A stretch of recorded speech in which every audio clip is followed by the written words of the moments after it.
I'm Peter Nicholson. I'm the president and founder, and Paulo will be making the presentation. He's our VP. He runs our Montreal division.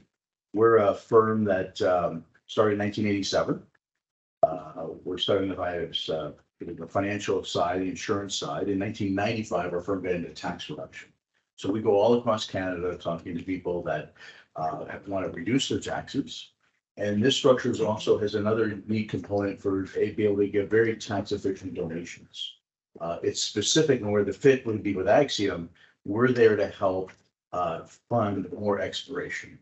So the more money we can raise, we're just finishing $20 million with F3, the more money there'll be there for F3 to hire Axiom and NextGen and all these other companies that we've worked with to be able to look for more uranium. And of course, the other critical minerals, which the government wants more of. We need 10 times more copper, lithium, cobalt. So we're in a really great sweet spot finally. I know it's been a bad market. Since 2011 was the kind of the peak of the mining business. But I think the next 10 to 20 years, we're going to be in high growth. Axiom will be in high growth.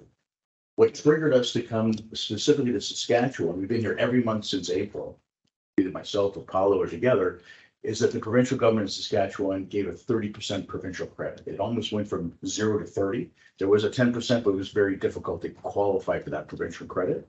To get that provincial credit, you have to be a Saskatchewan taxpayer. We have 3 other competitors that do this business. So far, we're the only ones that are focused on Saskatchewan. They're all Toronto-based. They've been selling Saskatchewan drill programs to Ontario taxpayers and just flushing down that 10% provincial credit, not being used by anybody. We don't want to do that anymore. That's very wasteful. We want Saskatchewan to be able to get not only the drilling here, but we want the tax deductions to stay here. And for those that want to give to charities or the University of Saskatchewan, the hospitals, we were just at the Children's Hospital with Jimmy Patterson. I mean, these are all great things that have been happening in every province. And the same pathway was in Manitoba. When they came up with a 30% provincial credit, that was about 5 or 6 years ago, we focused on making sure we match it with the Manitoba taxpayer. So this is not a tax loophole. You're going to hear from Paulo. This is something that the Saskatchewan government wants, the federal government wants. I'm based in Ottawa, and our joke is that I'm in Ottawa, but I'm here to help you.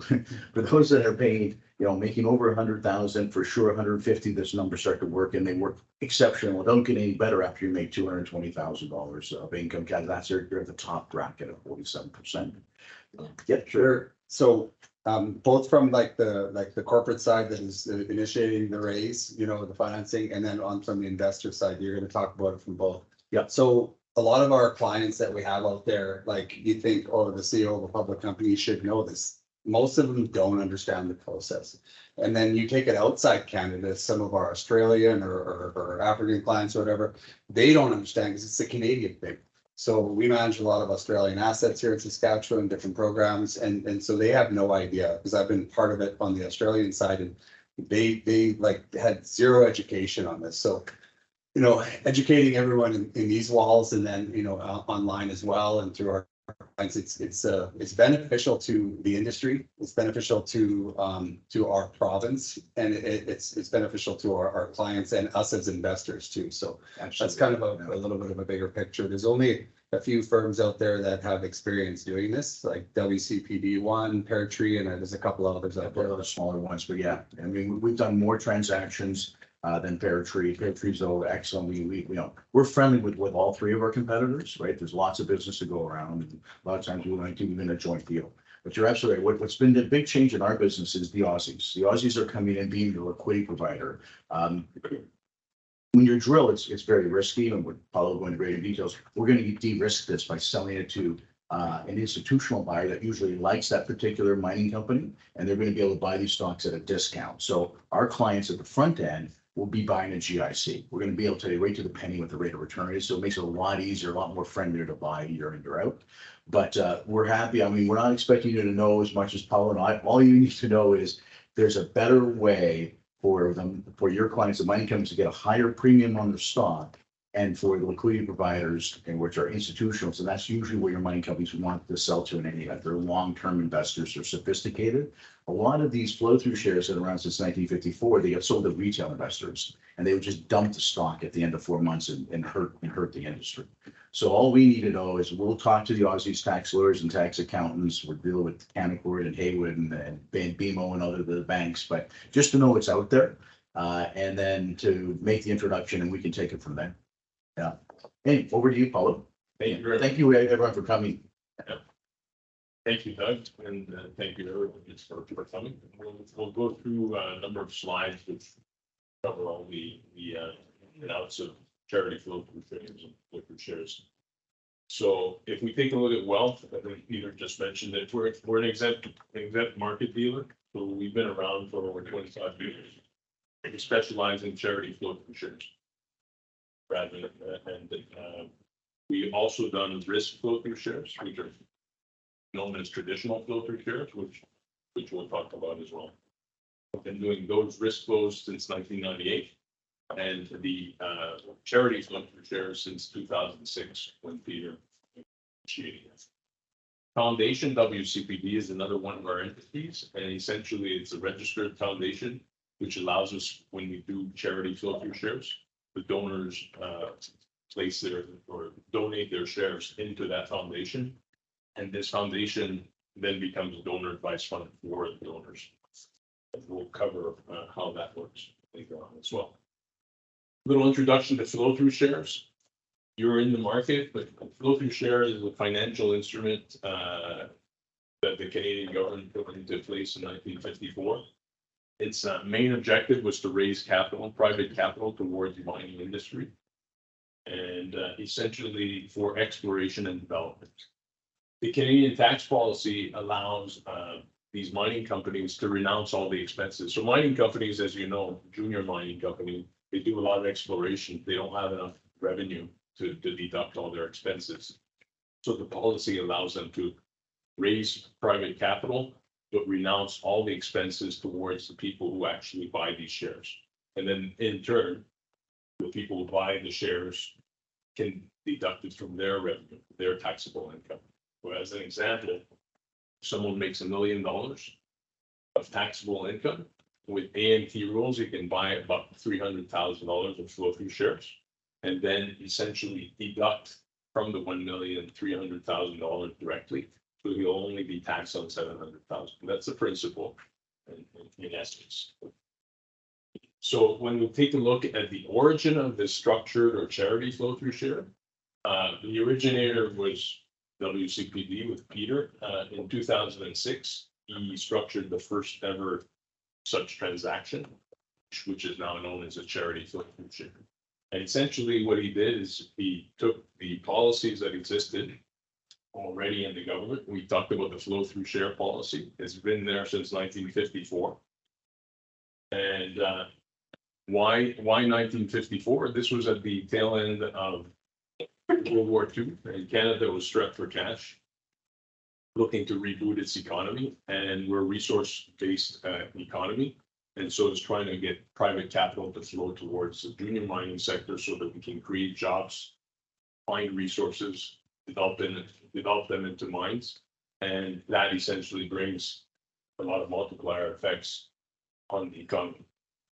Then, if we take a look at the other policy that's being used in charity flow-through shares, we see Income and War Tax Act from 1917, which is charitable tax credits. And that was during the First World War. At the end of it, Canada was again strapped for cash, trying to close out the war, and it was looking to its citizens to keep the social welfare of Canadians, and then that would allow them to concentrate their war efforts on ending the war. So that was the two policies that are used. Both of these policies, incidentally, are older than the RRSP. The RRSP was enacted in 1956. And this structure is uniquely Canadian. You won't find this anywhere else in the world. If we talk about flow-through share experience on the risk side, We've done over 25 years of risk flows, and we have over 500 closings, financial closings on risk flows. On the structured or charity flow through shares, we've done over 17 years since 2006. We've closed 600 financings. That's more than any other competitor. We've raised over $1 billion for the junior mining industry. And through this $1 billion, we've had 6,000 tax returns that were filed by our clients to the government. And there have been no documentary issues with respect to any of these. On top of it, with our foundation, we've given $350 million to Canadian charities across Canada. So that's through the donor advice fund, and that's done through 8,000 checks that our clients have issued to charities in every province. In terms of the safety of this whole structure, there are 9 advanced tax rulings. So that, we have all this experience, we have no issues, and we can sort of guarantee that there won't be any issues with transactions that we carry through. We have a complete experience and the know-how to provide a seamless experience for all our clients and all stakeholders within this trade. If we take a look at other services that we offer, obviously on the scalability, the mining companies sometimes require a little bit of capital just to bridge some financing, or if they're smaller market cap, we just need a little bit of money. So we can go down to around $400,000 or $500,000 of raises. And then we can ramp it up to around $40 million of raises in one single trade. This last couple of weeks, we closed $20 million for F3 uranium, for example. I think we're 35 million so far since the laws changed in April, just in Saskatchewan capital to drill with. So, our goal is to get well over 100 million. The Saskatchewan Mining Association, they want to be right up there with British Columbia and Quebec in Ontario. So, and you've got the wherewithal to do it. Lithiums, you've got some copper, of course, and then uranium everywhere. That's right. The best one everywhere. Efficiency, essentially, we close within 4 weeks, and that really depends on the period of time at which the raise is done. Sometimes it could be as quick as 2 weeks. Near the end of the year, there's a lot of demand, so our clients, our front-end clients are there and willing to buy very, very quickly, so we can close that quicker. And in the middle of the summer, our clients are out vacationing, so they're more difficult to get their attention. And deals are a little bit longer. Professional hassle-free service, essentially we follow up with all the front-end documentation, all the back-end documentation, and we coordinate with the issuer for the subscription agreements, and we take care of all of that. So it's a free ride essentially for the issuing company. Our front client base, we have front clients across Canada, so well represented in every jurisdiction. And that allows, as Peter was explaining, a benefit to the mining companies which are issuing these shares, because they can, if you're issuing shares in, say, Saskatchewan, and you have Saskatchewan taxpayers buying these shares, you can command a higher premium. So it's actually better for the issuing company. Right now, as we'll see later in Saskatchewan, because we're not there yet, we don't have that base of clientele that meets the demand of the junior mining industry. And so the figures are a little bit lopsided, but we're working hard coming and trying to meet a whole bunch of investors and donors across this province so that we can normalize the figures for the benefit of the issuers. So they can, the company, our client company that we're looking for, they can raise more money with less dilution because they have to issue less shares, and they can demand a premium to their current share price. So they have to raise more money for less dilution ultimately, and then the benefits on both sides will be shown by WCPD. Right now, if we think of this business as a three-legged stool, we have 3 partners. We need the mining company that wants to go drill, right? That's the issuer. We have when we say front end, those are the people that have the big tax incomes, right? So wealthy business people, professionals. Right now, they're getting the best deal in Saskatchewan. They're getting returns, if they don't give to charity, 70% guaranteed. That should be more like 35 or 40%, which is what Manitoba is getting. But right now, the pricing is pretending that we're gonna sell it to a whole bunch of Ontario people and not use those provincial credits. That will come down on the front end, and then, as Doug said, the issuers will get less dilution, probably by about next year. It'll start to balance out. But so right now, the big taxpayers are getting a little bit of advantage, and it will go down to 40%. That's still phenomenal. I mean, for a GIC to get in Ontario, it's 20%, and they're big lineups for this Are product. happy. So they're creating, like, there needs to be awareness in a marketplace here. And so to recognize that those super premiums inside Saskatchewan, so that's what they're here grinding, educating, doing the legwork to create that marketplace in Saskatchewan. Correct. With brokers, deals are brokered or not brokered. We usually do both. We know all the brokers and are happy to work with the brokers. Some issuers would like to work with brokers, some will not, depending on the size also of their raise. So that's case by case. Access to capital, the wealth can also bring to the issuer some capital as a lead order in certain conditions, as long as we work with various funds that will come in and take the back end.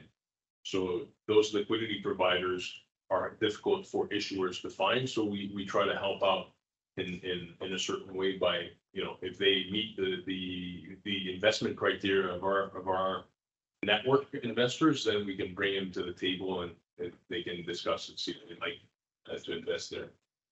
Our network includes institutional investors, family offices, and just guys like Eric Sprott, for instance. Yeah, Sprott's are probably the Canada's biggest liquidity provider. He's a powerhouse in the resource industry, became a multi-billionaire. And so he can buy on the back end as liquidity, he can buy an issuer stock at about 10 or 15% below the stock price. That's his incentive.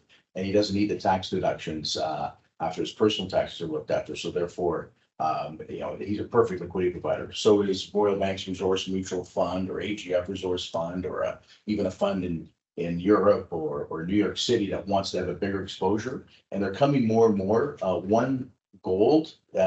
Maybe this is the time for gold. I mean, could be high inflation. It hasn't been really loved since the late 70s. And for sure, critical minerals. We're getting a lot more calls of institutional money that's never had any money because they want to get into cobalt and lithium and they want to get into uranium. So they're taking positions now, thinking that with the electrification of the cars, that these stocks will go a lot higher in the next 10 years. Yeah, and you take a look at, we participate in many conferences where issuers are there and also the back-end investors are there, and we're creating relationships so we can connect also when we see opportunities.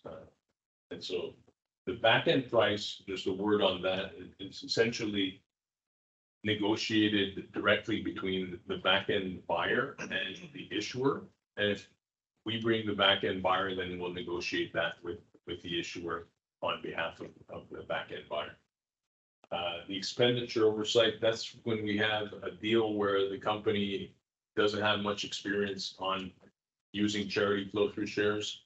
A lot of these Australians coming in sometimes we're not sure if they exactly know which expenditures are eligible. So we'll put those funds into a trust account at our lawyers, and then we'll vet every expense so that there's no issues for our clients on the front end. This sometimes we do. And then on our fees, the nice thing about this trade is that we help out everybody, but we only charge fees to our front end clients. So front end clients are our high net worths across Canada, or high tax paying individuals across Canada. They're the only ones who are charged. But obviously, as we mentioned, there are benefits for the issuers who get a higher premium, less dilution. The back end buyers often get a discount on the shares they like. So a lot of benefits, and also the charities benefit for any of our donors that are philanthropic and donate the shares. Just for maybe a little further explanation on expenditure oversight capability, like not knowing what is eligible, like to, apply to their flow through financing, like, so you can't pay old bills with it. It's got the incentive that the government had for, flow through shares is to put more dollars into the ground, not go pay for the CEO's Ferrari or pay old management bills. So it has to be new work being done after the after the financing is closed. So that's like what vetting that, so that there's no issues with the CRA coming back after and saying, no, that you couldn't spend that. Well, the investors already claimed the tax credits and then it's messy. So that's what he means by vetting it, and controlling it for them as a service, right? Yeah, it doesn't happen often like that. We've done over 1,100 of these now, and we've only had to deal with it 17 times. That the CFOs generally it's pretty black and white. It has to be around the drill bit. It has to be geophysics. It has to be around exploration. You can't pay salaries or the rent here for it. That's what hard dollars are for. So but once in a while you get a difficult auditor who doesn't know what they're doing, and then they've got to fight that. We have an indemnification for the front end client, so the issuer will clean that up. It almost never happens, but that is the only risk in our deal because there is no stock market risk. We're going to hand that to Eric Sprott at a discount.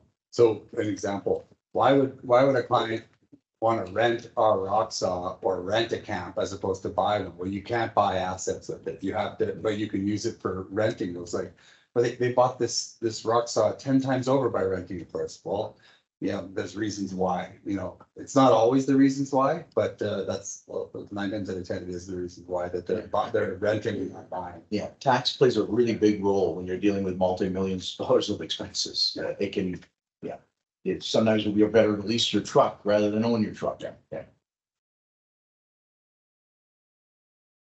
Okay, a little word on our advisory council. This was extremely important in 2006 when Peter started this, because as you'll see later on for our front end clients, the numbers are just too good to be true. As Peter just mentioned, here in Saskatchewan, it's like 70% return after taxes on your first year when you carry out the investment.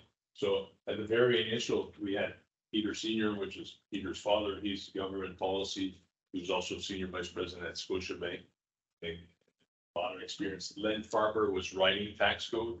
And then when he retired, he joined the board in 2006. And he obviously vetting this structure was very influential to our clients.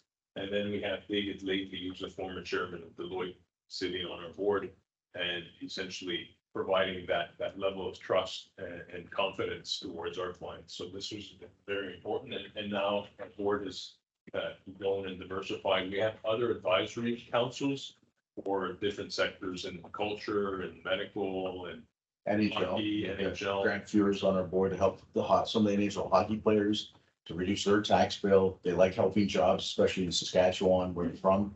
Mining as well. And we're going to have a Saskatchewan board coming on right now. Zeva Ahmed has joined, and Cindy Fudge of the Rough Riders Foundation, because they can see, wow, the clients that want to give to charities, the Rough Riders is helping children and youth football. Yeah. So we're making good inroads here in Saskatchewan. It's really spreading. MNP's been a big help. We've always had the big four on side for us. That's the KPMGs, the PWCs, E&Y. It's coming along nicely. So the word on who can actually participate on the front end of these transactions, essentially you need to be an accredited investor because it's a private placement. And so what that means, there's different thresholds that you need to meet as an investor. You need to be, say, one of the lowest threshold is earning around 200, depends which jurisdiction. I think here, because of the tax rates are lower, you can actually earn more like 200,000 and you'll need this to gain the maximum benefits. As Peter said, you can earn less and you can still do a trade.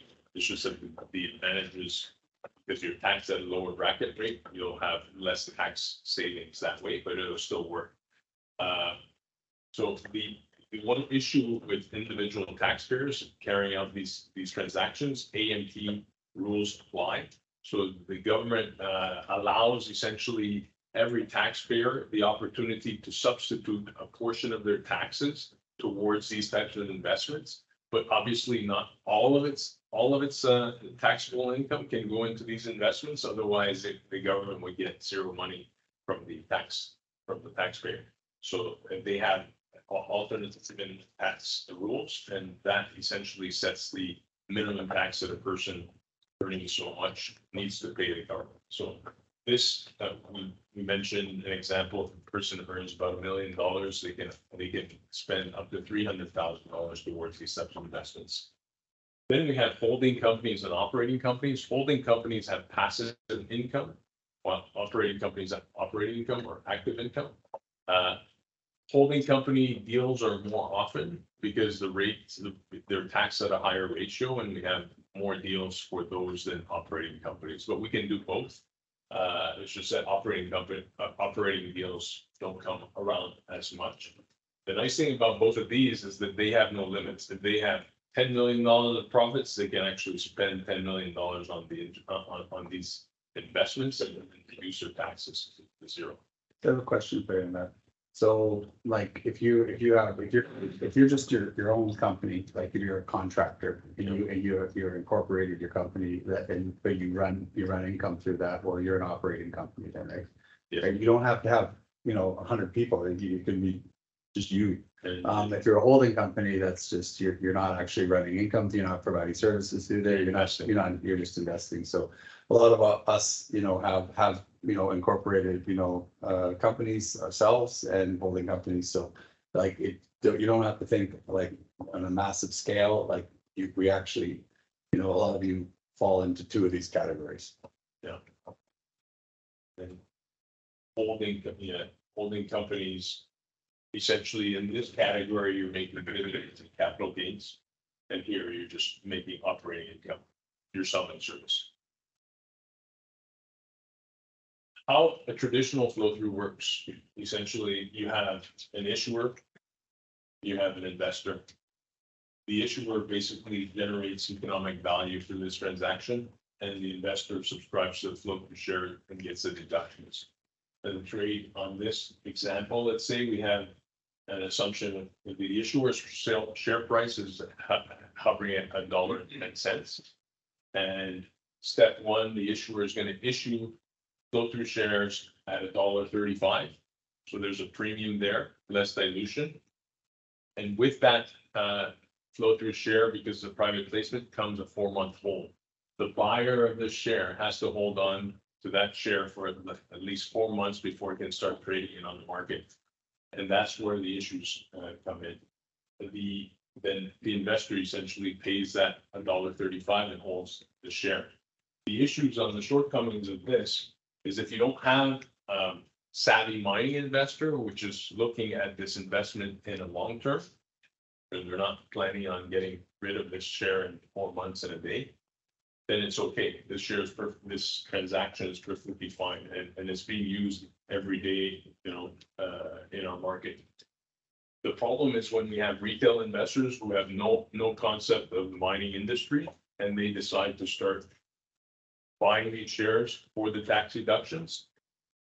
9 times out of 10, they might have a surprise that the share is going to go down after 4 months, and then they'll be upset because they bought the share and they held on to the market risk for 4 months, and then all the benefits that they got in deductions are wiped out by the share price going down. So that's a risk that's there. Alternatively, if the share stays where it is or even goes up, these buyers are most likely on 4 months and a day going to sell that share on the market. And what's that going to do to the market price of that share? All of a sudden it's being flooded on the market, and the share price starts to go down. And then we have an issuer that's upset at us, essentially, because we brought all these retail investors to buy their shares. So Peter, in 2006, that was one of the incentives to find out another way of doing this that would benefit everyone. So by doing a structured or charity flow through shares, you make it a 2-party transaction into a 3-party transaction. You have the issuer, same idea. Front-end investor, same idea. But then we bring the back-end investor, which we talked about, are essentially mining savvy investors. They want to purchase that share because they like that mining company, and they want to hold on to it for the long term. In this example, the issuing company is going to issue that charity flow through share at a higher premium. Say in Quebec, it could go at $1.80 versus $1.10 that you traded. So the 4-month, the investor, the front-end investor, will pay that $1.80.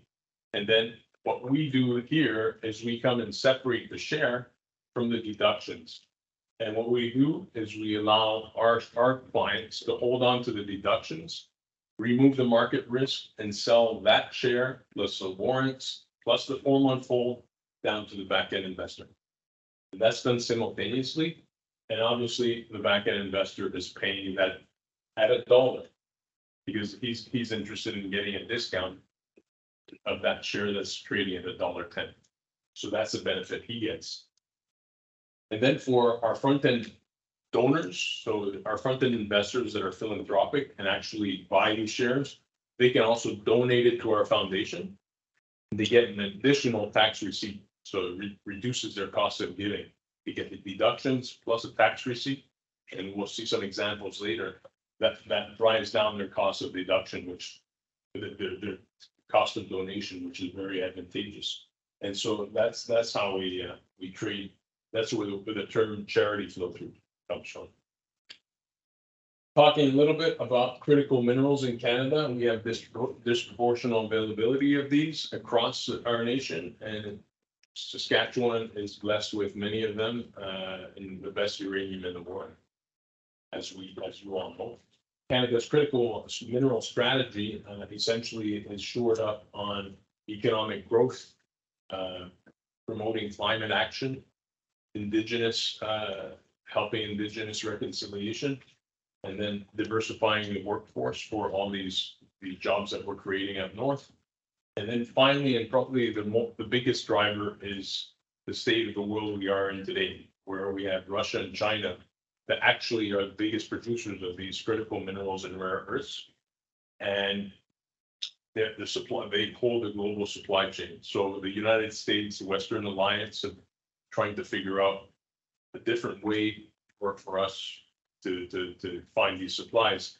And Canada, being one of the best nations and closest friends to the United States, is in an enviable position to benefit from this. And we're seeing it on a daily basis. Canada has put on this this strategy that, for us, when we take a look at the strategy, it's based on upstream, midstream, downstream. On the downstream side, we're talking about the green transition. But to get there, we need critical minerals. So we need exploration and we need development. And that's what we concentrate on with charity flow through shares. We do charity flow through shares for exploration, and we can do charity flow through shares for development. Just some uses of critical minerals. A lot of people don't know where they're found, but obviously many people know that they're found on their electric cars. But you also have fertilizer, which again, we're blessed here, especially in Saskatchewan. Electronics, every electronic has rare earths and a whole bunch of critical minerals. You saw there's a war right now between China and the United States.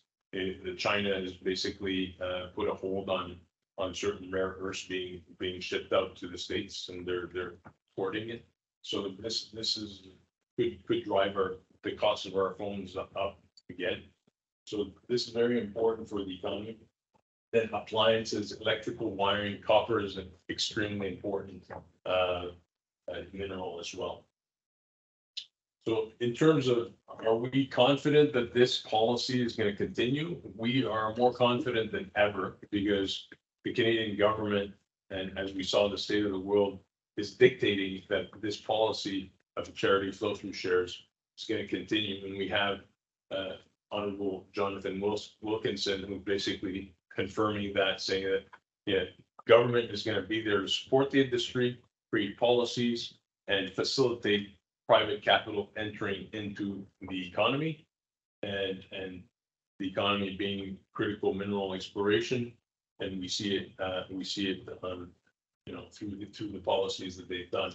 In 2022, they enacted a federal budget, which was on the critical mineral side. Peter mentioned they added an additional tax credit for critical minerals. Any of those critical minerals that are listed here, including copper all the way to uranium. These critical minerals that are identified by Canada are benefit from an additional tax credit of 30% at the federal level. And so this 30% is on top of the already 100% tax deduction that you're getting for buying the critical, the flow-through shares. And if our donor, if our investors are also donors, they get that extra 50% tax credit and they donate the share to the foundation. So extremely great numbers for our investors. And then, yeah, it's the 30% tax credit is actually double of what it was before for just precious metals, which is 15%. Saskatchewan, we saw in this year's budget, they also looked at increasing the tax credit to 30%. Peter gave a good summary of that in the very beginning. And all this essentially impacts the charity flow through transactions by the mining companies having even more money, less dilution, which is great. The investors are getting more deductions, which is great. And the back end buyers have a little bit more room also to negotiate a higher discount, which is, you know, everybody needs to win. And I forgot to mention charities as well. Charities across Canada from our philanthropic investors or donors are benefiting as well. So it's, the money is just going around. And also we have foreign direct investment. The back end investors can come from anywhere in the world, as we mentioned. So you actually have foreign direct investment in Canada. That's free money coming into the Canadian economy, generating our economy, creating jobs. Here, I'm just going to show you from an issuers and back ends perspective, a few scenarios. Scenario one, so just on the assumption side for this example, I have share trading at $1 per share. The mining company is looking to raise $10 million for its exploration. And the charity flow through premium is set at 2. So we're looking at an example for in Quebec, because the charity flow through share on critical mineral in Quebec is like a factor of 2, which is nowhere else in Canada, but Quebec has the best policies for the mining industry. So here we have the scenario one where we have no premium to the issuer. So this never happens, but just to show you the impact that this has on the mining company. If the issuer was to take no premium and give all the discount to the back end investor, then essentially the issuer would have to raise or issue 10 million shares at $1, the market price. And the front end buyer, our clients, would buy $10 million of flow through shares at $1. And the back end buyer, they're getting the full discount of 2. So they take 1 divided by 2, you get a price of 50 cents.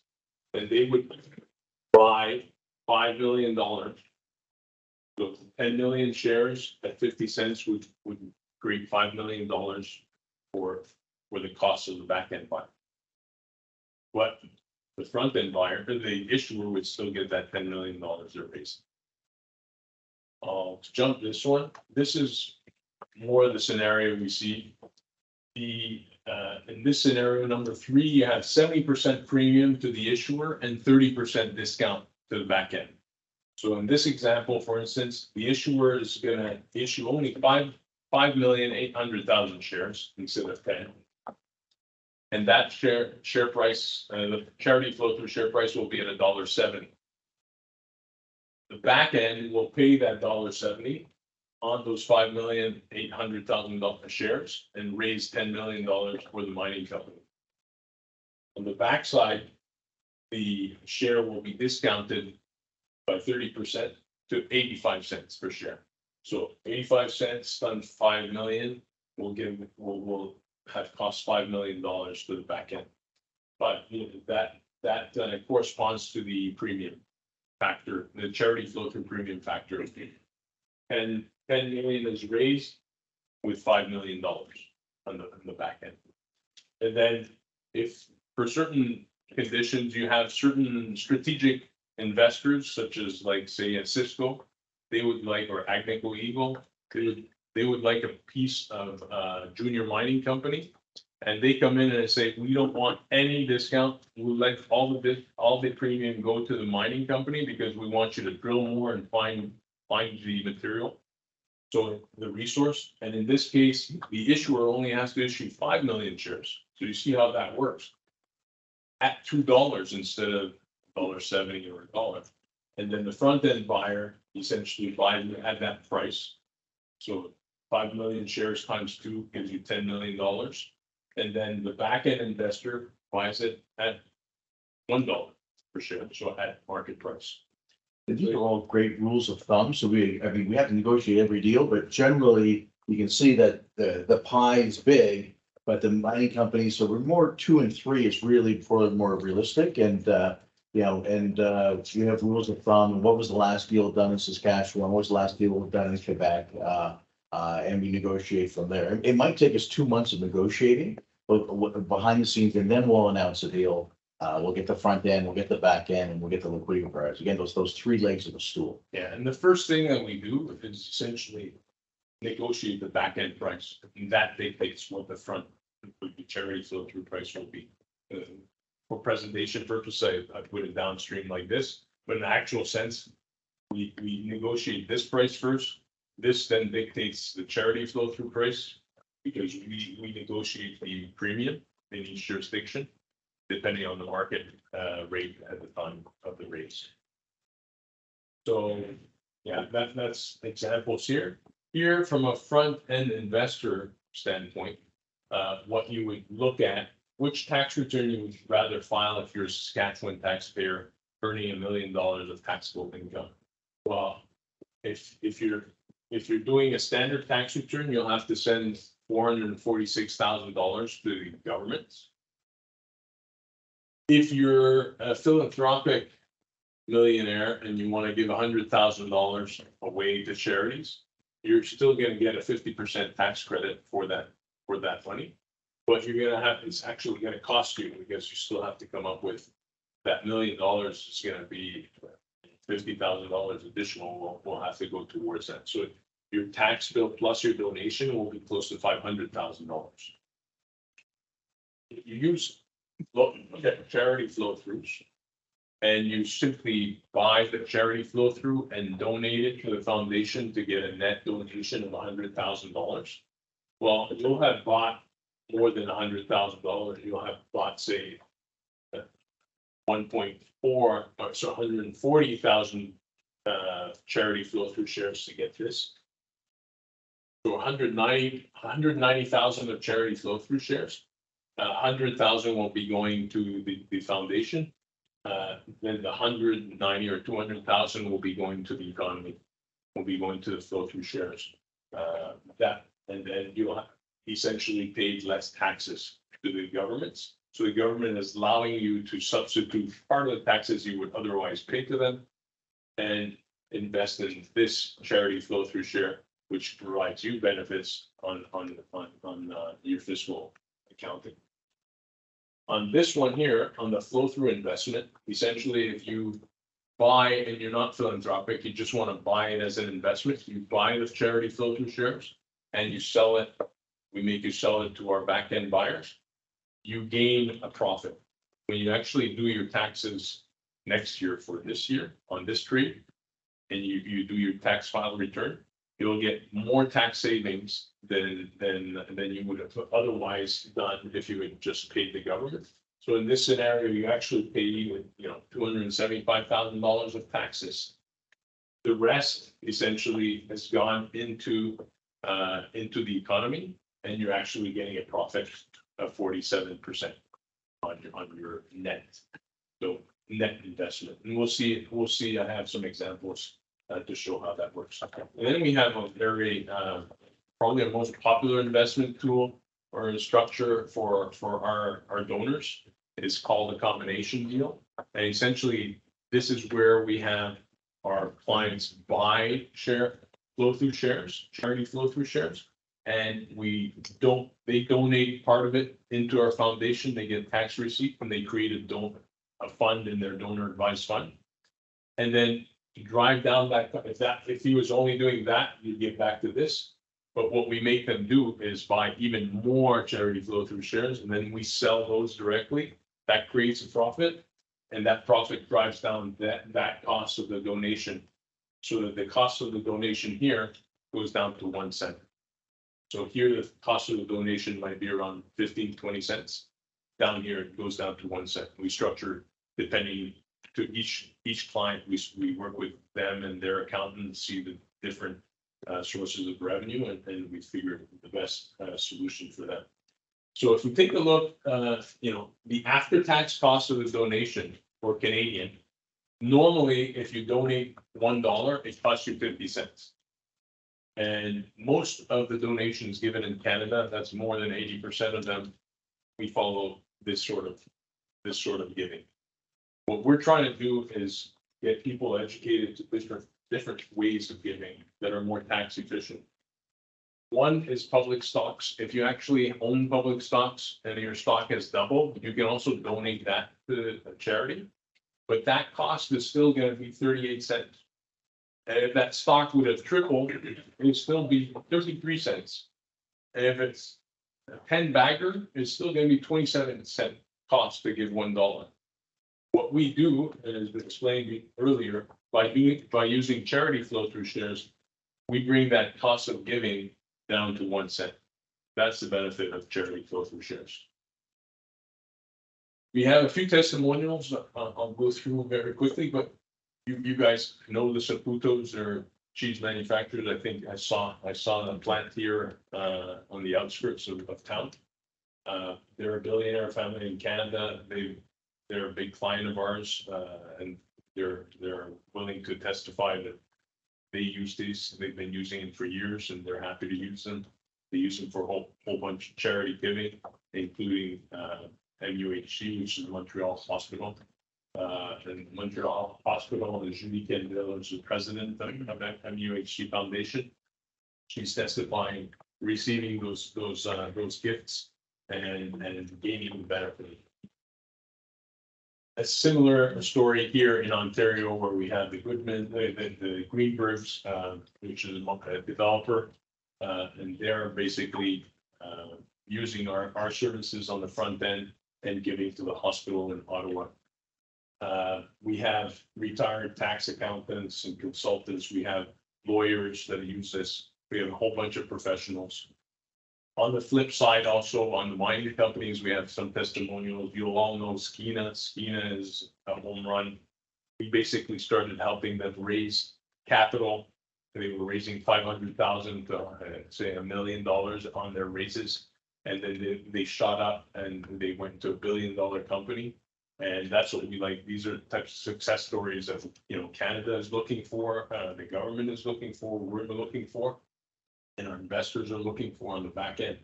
And essentially, they benefited. This was one time we raised 33 million. This was at the start of COVID, and we closed 33 million within a couple of weeks, even with the start of COVID. So they were very happy. We've been doing their raises since inception, so it's like 7 years. They only come to us, and they're happy to work with us. Similarly, we have Balmoral Resources, Jeff Sunder from Genesis, and we have a whole bunch more as well.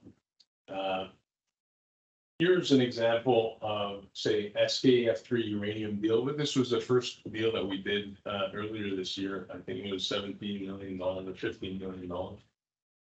And we'll start with a pure investment deal. This is for the front-end buyer example. And it's a cash flow. It's a summary of the cash flow. But essentially, if you follow, we'll have our client, we're going to make him buy $233,000 of charity flow-through shares. From that, essentially, we're going to sell it immediately and gain $157,000 from the back-end buyer. So that split is the ratio. If you divide 233 divided by 157, you'll get a ratio of about 1.38. That's the ratio that was used on this deal. From that, we expense our service fees, which include investment banking, legal, accounting, and commissions. And then we've got essentially a net cash back to the investor of $133,000 of this example. So as a result, we've gotten the client to pay out 233. They get a net back $133,000 within 48 hours of the deal. his outlay of cash is $100,000. Then when he does his taxes in 2023, he actually gets a net tax savings of $170,000. Hence, we talk about a 70% tax return, after tax return. So he actually makes $70,000 on this trade, but he only materializes it next year when he does his taxes. So he has to finance that, but that's a benefit. Then in 2024, when he does his, or in 2025, when he does his taxes for 2024, given the fact that he's made money on capital gains, he has to pay more taxes there. That tax will be $23,000. And the net is then $47,000. That's if he does this trade once and never does it again.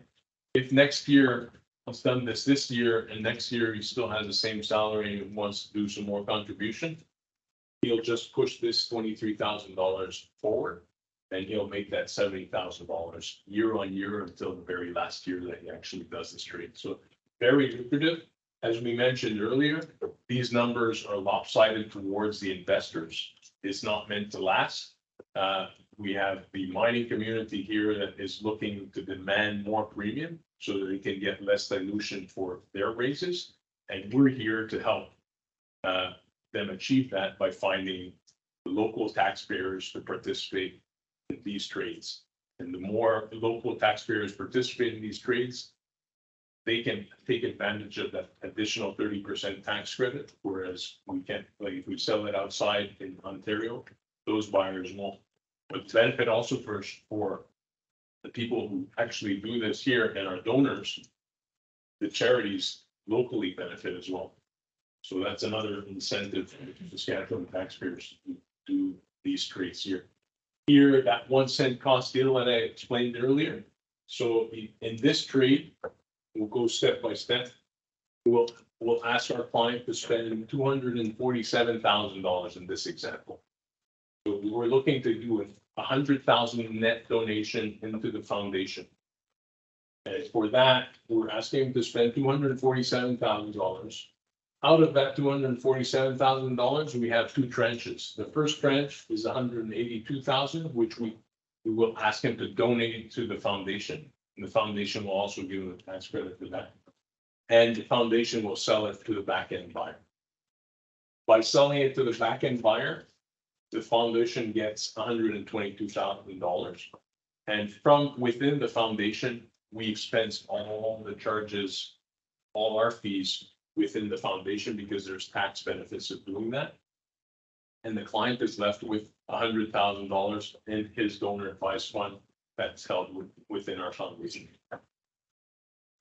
Smith. The second tranche, the $65,000 tranche, is then sold immediately to the back-end buyer, and we gain $44,000 from that in return. And no fees are applicable on that because we've taken all the fees within the foundation. So you're left with $44,000. And if you summarize, you've actually spent $247,000. You're getting $44,000 back. Your net outlay is $203,000 in this example, but you have $100,000 in your donor advised fund that you can write checks to your favorite charities right away. And then in 2024, when you actually do your taxes for this year, you'll find that you get net tax savings of $202,000. So when you take the difference, your actual cost to get $100,000 into the donor advised fund is $1,000. And that equates to 1 penny to give a dollar. So that's how that works. These numbers extrapolate. If someone wants to give just $10,000 to them, I mean, this would be someone that makes over $1 million a year. Yeah, very, very high income earner. But we have lots of clients, professionals that a $10,000 donation and it only costs them $100. In essence, we're taking money that would have gone to the government, 10,000, and now you get to distribute it to charities of your choice. And for virtually no cost, but it's taxes that you would have had to pay anyways. But it's a lot more fun to take that 10 grand and not give it to Justin Trudeau, but give it to, your church, your universities. There's 82,000 charities in Canada that can qualify for this. And that's why it's so popular. And you get a lot of thank yous as well. Whereas Justin never. I don't know if Brittany can say thank you about it, but they haven't done that for me either. So essentially, there you have it. That sort of sums up charity flow through share, our services, a little bit of the history of what we do and how this all came about. And yeah, if any of you have any questions, there's a lot of material, but I hope we made it as straightforward as possible so you could understand it and propagate the news and educate the rest of the networks that you have.